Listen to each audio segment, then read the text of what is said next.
Alright, good morning, good afternoon, good evening. This is the third group discussing about why do people communicate differently on different platforms. My name is Ramron Gomez, and this will be our podcast.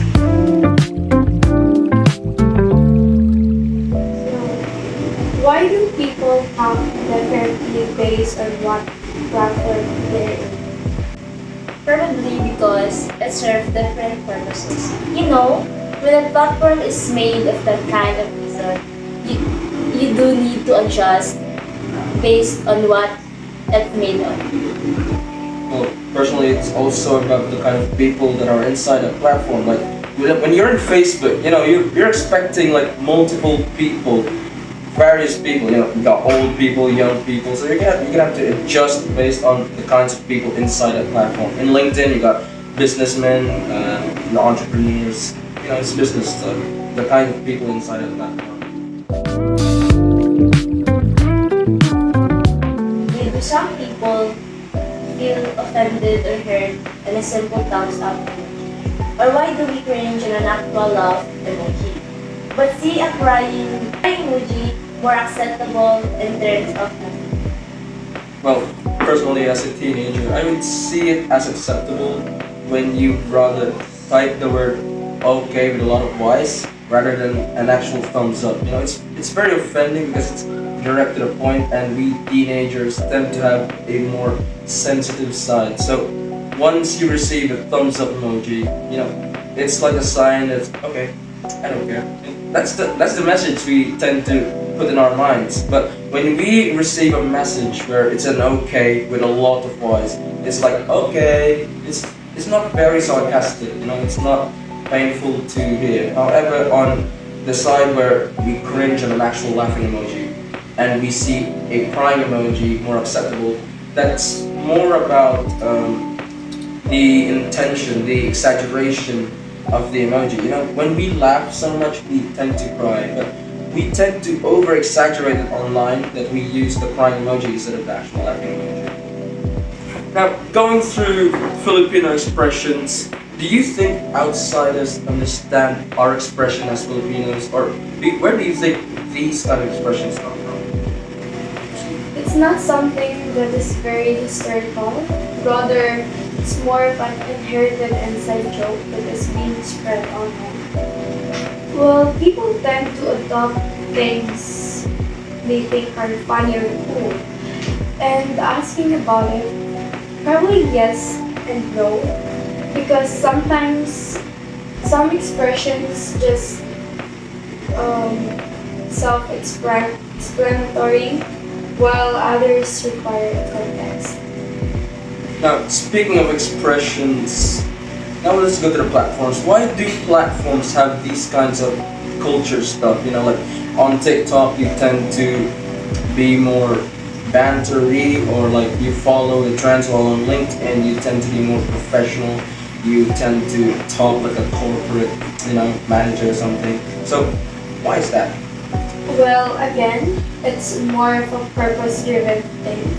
So, in TikTok, it is more on trends, so it does follow trends. While on LinkedIn, it is made for corporate stuff, so it does it too. That culture or norm of a platform is made for something that people get used to. And also, when you log into TikTok or Facebook or even a group chat with your friend, your mind is a banter mode or fun mode. While going through Zoom, LinkedIn, or other platform, you're doing something important or serious. So, let me get this straight. So, your point here is that on every single platform, people have these kind of culture where if they enter this platform, they will act this way. If one people goes to this platform, they act this way. So, is it because you are adjusting to the environment? Is that your point? Yes. So, leading to digital issues, what kind of issues do you think slow us down? Is it a big deal or not? Well, if we talk about it in a perspective of the world in general, I think it's a big deal. this world has adapted to the technologies we're used to, and every single news reports, every single information, every single research are online. So if you have zero access online, therefore it's less easy for you to, innovate stuff, invent stuff, and that's also one of the issues: lack of access to information through online or through the internet.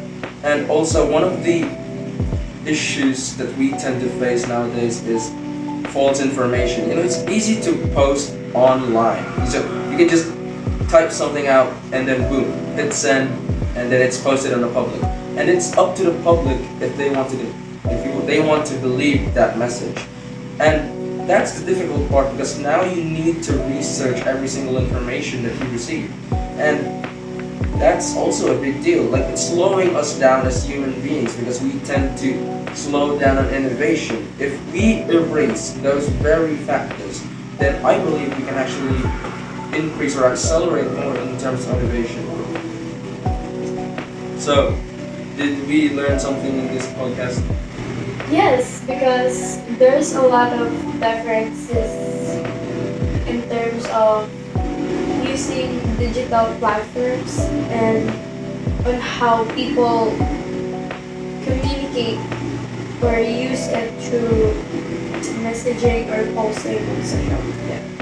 And so there tend to be some kind of diversity. Like, it's the entire social media is like nature. It's like different kinds of species living in one area. So, if we see it that way, we tend to understand more easily. Yes. So I guess that concludes our podcast. So we would like to thank you for listening, and we won't be back, unfortunately. So bye bye. Bye, guys. Remember, so-